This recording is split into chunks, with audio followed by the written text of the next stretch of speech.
दिलीप कुमार साहब ने अपनी बायोग्राफी में एक किस्सा शेयर किया। उन्होंने कहा कि एक बार जब मैं फ्लाइट में ट्रैवल कर रहा था तो मेरे पास वाली सीट पर एक सज्जन बैठे हुए थे। बुजुर्ग व्यक्ति थे, साधारण पैंट शर्ट पहने हुए थे।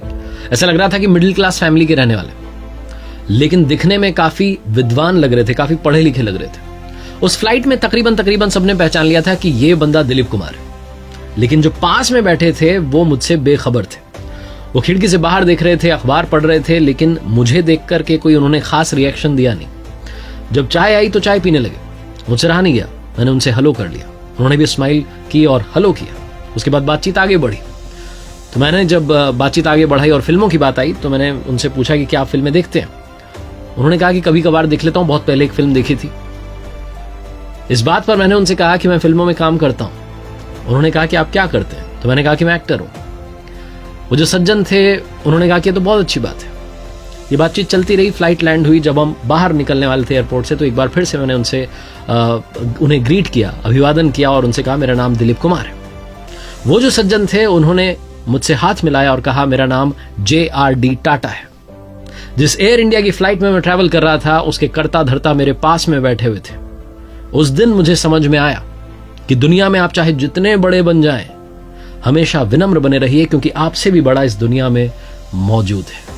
इतने महान थे JRD टाटा। आइए आज उन्हीं की बात करते हैं। नमस्ते दोस्तों, मेरा नाम है RJ कार्तिक। आप देखना शुरू कर चुके हैं लर्निंग सीरीज सीखोगे नहीं तो जीतोगे कैसे। आज हम बात करेंगे JRD टाटा यानी कि जहांगीर रतन जी दादा भाई टाटा की, जो 29 जुलाई 1904 को फ्रांस के पेरिस में पैदा हुए, जिनके फादर का नाम रतन दादा भाई टाटा था और माँ उनकी फ्रांस की रहने वाली थी सुजेन ब्रीडे। उनकी माँ क्योंकि फ्रांस की रहने वाली थी इसलिए उनकी पहली लैंग्वेज फ्रेंच बन गई।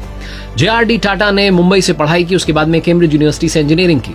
वो कई डेकेड्स तक टाटा ग्रुप के चेयरमैन बने रहे। स्टील की बात करें, इंजीनियरिंग की बात करें, होटल की बात करें, एयरलाइंस की बात करें, उन्होंने टाटा ग्रुप के अलग अलग बिजनेस को इंडिया में डेवलप किया।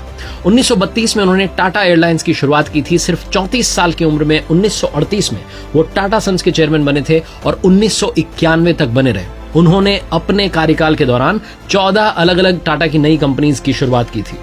उन्हें भारत का जो सर्वोच्च सम्मान पुरस्कार है, सर्वोच्च नागरिक सम्मान पुरस्कार है, भारत रत्न, उससे भी नवाजा गया। वो इंडिया के पहले पायलट थे। भारतीय वायुसेना ने उन्हें 1974 में एयर वाइस मार्शल पद से भी नवाजा। तो आइए बात करते हैं उन 5 बड़ी बातों की जो हम सीख सकते हैं JRD टाटा साहब की लाइफ से। सीखने वाली पहली बात JRD टाटा साहब से, कभी भी सेकंड बेस्ट से सेटिस्फाई मत होइए। हमेशा नंबर 1 का पीछा कीजिए, परफेक्शन के पीछे भागिए। JRD टाटा अपनी लाइफ में यही करते रहे। एयर इंडिया 40s और 50s के बीच में कहा जाता है कि अपनी पंक्चुअलिटी और हॉस्पिटैलिटी के लिए जानी जाती थी। टाटा एयरलाइंस, जो कि बाद में एयर इंडिया बन चुकी थी, उसके मालिक थे JRD टाटा। मालिक होने के बावजूद, क्योंकि वो भारत के पहले पायलट थे, वो अपने प्लेन्स खुद उड़ाना पसंद करते थे। हर 15 दिन में एक फ्लाइट वो लेते थे और इससे वो मैसेज देना चाहते थे पूरी टीम को कि मैं खुद भी अपनी सर्विसेज दे रहा हूं, तो आपको तन मन धन के साथ में लगना है और इस एयरलाइंस को बहुत ऊंचाई पर लेकर के जाना है।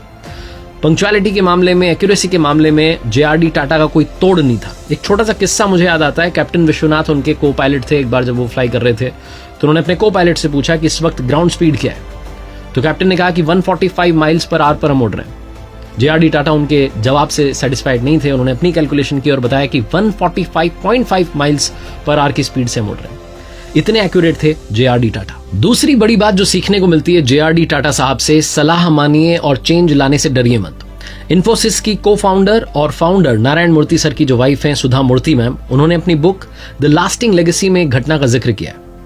वो कहती हैं कि वो जमाना था जब महिलाओं को ज्यादा नौकरी नहीं दी जाती थी। इंजीनियरिंग की बात करें तो लड़कियों को इंजीनियरिंग नहीं करने दिया जाता था। उन्हें मैथ्स में कमजोर माना जाता था कि ये तो सिर्फ लड़के ही कर सकते हैं। सुधा मूर्ति मैम 600 स्टूडेंट्स के बैच में इकलौती लड़की थी और टॉपर थी। तब उनका नाम शादी से पहले सुधा कुलकर्णी था। तो टाटा मोटर्स में, जो कि टेल्को भी जिसको कहते हैं, उसमें इंजीनियर के लिए वैकेंसी निकली और जब वैकेंसी निकली तो उसमें साफ साफ पुरुषों के लिए ऐसा लिखा हुआ था। इस बात से सुधा मूर्ति मैम गुस्सा हो गई और उन्होंने एक चिट्ठी लिख दी JRD टाटा साहब को, कंपनी के मालिक को। टाटा साहब का बुलावा आया और इंटरव्यू के बाद इन्हें नौकरी पर रख लिया गया।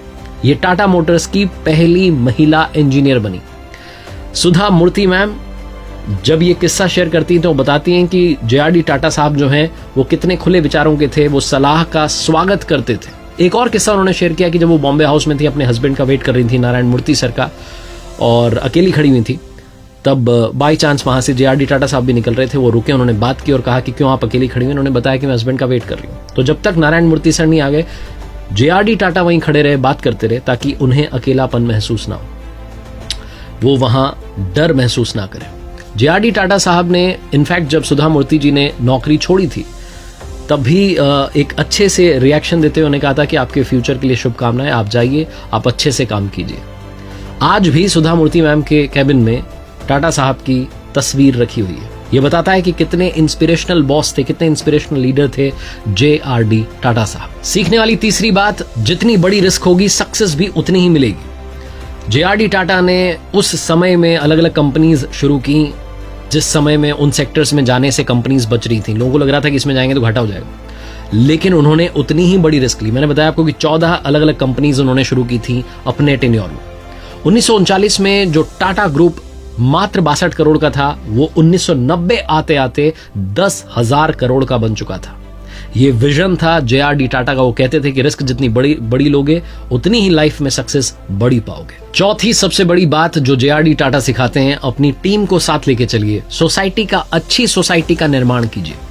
ये जो आजकल सुनने को मिलता है कि CSR एक्टिविटीज कंपनीज करती हैं, कॉर्पोरेट सोशल रिस्पॉन्सिबिलिटी निभाती हैं, जो आजकल एक नया डिपार्टमेंट आ गया है, ह्यूमन रिसोर्स। ये HR जो टर्म है कॉइन हुई थी, ये CSR टर्म कॉइन हुई थी, उससे पहले ही JRD टाटा अपनी कंपनी में इन सारी बातों को शामिल कर चुके थे। एम्प्लॉयज के बेनिफिट को हमेशा आगे रखने के मामले में उनका नाम आता है। चाहे पेड लीव्स की बात हो, हेल्थ केयर की बात हो, इंश्योरेंस की बात हो, अलाउंस की बात हो, JRD टाटा हमेशा अपने एम्प्लॉयज के बारे में सोचा करते थे। जो डायनेस्टी बेस्ड सिलेक्शन प्रोसेस होता है उसको उन्होंने मेरिट बेस्ड सिलेक्शन प्रोसेस में तब्दील कर दिया था। JRD टाटा साहब एम्प्लॉयज का इतना ख्याल रखते थे कि जब कभी वो कार से जा रहे होते थे ऑफिस और उन्हें कोई एम्प्लॉय दिख जाता था, उसे गाड़ी में बिठा लेते थे, कहते आ जाओ साथ में चलते हैं। तो इतना ख्याल रखते थे JRD टाटा अपने एम्प्लॉयज का। अगर आपको एक अच्छी कंपनी बिल्ड करनी है, अगर आपको एक अच्छा समाज बनाना है, तो सबको साथ में लेकर के चलना हो। और आखिरी, पांचवी सबसे बड़ी बात जो JRD टाटा साहब से सीखने को मिलती है, आपकी जो स्ट्रेंथ है उससे ही अपनी स्ट्रेटेजीज तैयार कीजिए। आपकी ताकत से ही अपनी प्लानिंग जो है आगे की वो करना शुरू कीजिए। JRD टाटा साहब के पास जब एयर इंडिया थी तो एयर इंडिया के पास में सिर्फ और सिर्फ 2 प्लेन्स थे, 3 पायलट थे, 3 इंजीनियर थे। इतना कम स्टाफ था, इतने कम रिसोर्सेज थे। उन्हें मालूम था कि दुनिया की बड़ी बड़ी एयरलाइन से हम compete नहीं कर सकते, लेकिन हम बेस्ट क्या कर सकते हैं, हम पंक्चुअल रह सकते हैं, एक्यूरेट रह सकते हैं, और हम हॉस्पिटैलिटी के मामले में सर्वश्रेष्ठ बन सकते हैं। तो इन्हीं सारी बातों पर JRD टाटा ने फोकस किया। एयर इंडिया की फ्लाइट जो थी वो स्विट्जरलैंड के जिनेवा में 11 बजे लैंड करती थी। एक किस्सा बड़ा फेमस है कि वहां एक ऑफिशियल ने दूसरे से पूछा कि भैया टाइम क्या हुआ है, तो उसने बिना घड़ी देखे कहा कि 11 बजे। तो उसने कहा तुमने घड़ी भी नहीं देखी? तो उसने कहा दिख रहा है सामने एयर इंडिया का प्लेन आ चुका है, इसका मतलब 11 बज चुकी है। इतने जो है एक्यूरेट थे JRD टाटा अपनी एयरलाइंस को लेकर के, इतनी टाइम पर उनकी फ्लाइट्स पहुंचा करती थी, और इन्हीं सब चीजों को लेकर के वो लाइफ में आगे बढ़ते रहे। JRD टाटा साहब को न सिर्फ भारत के सर्वोच्च नागरिक सम्मान पुरस्कार भारत रत्न से सम्मानित किया गया, बल्कि फ्रांस के भी सर्वोच्च नागरिक सम्मान पुरस्कार लेजेंड ऑफ ऑनर से सम्मानित किया गया। जब भारत रत्न की घोषणा हुई, रतन टाटा साहब ने बताया कि आपको भारत रत्न दिया जा रहा है। तो JRD टाटा साहब ने रतन टाटा से कहा कि रतन, मैंने ऐसा क्या कर दिया? जरूर मैंने कुछ अच्छे काम किए होंगे, लेकिन वो तो भारत का कोई भी नागरिक होता तो उसे भारत के लिए अच्छे ही काम करने थे।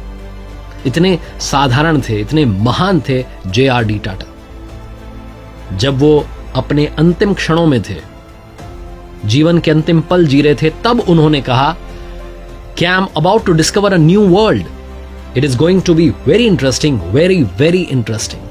मैं एक नई दुनिया में प्रवेश करने जा रहा हूं और ये रोचक, रोमांचक होने वाली है। जो व्यक्ति मृत्यु के दरवाजे पर खड़ा हो और मृत्यु के पार अगले जन्म को एक मुस्कुराहट के साथ देख रहा हो, वो हमें सिखाता है कि जीवन में चाहे जितना अंधेरा आ जाए, आपको वो जो उम्मीद की किरण है उसे नहीं छोड़ना है। और आखिरी में JRD टाटा साहब ने बड़े कमाल की बात कही कि पैसा खाद की तरह होता है।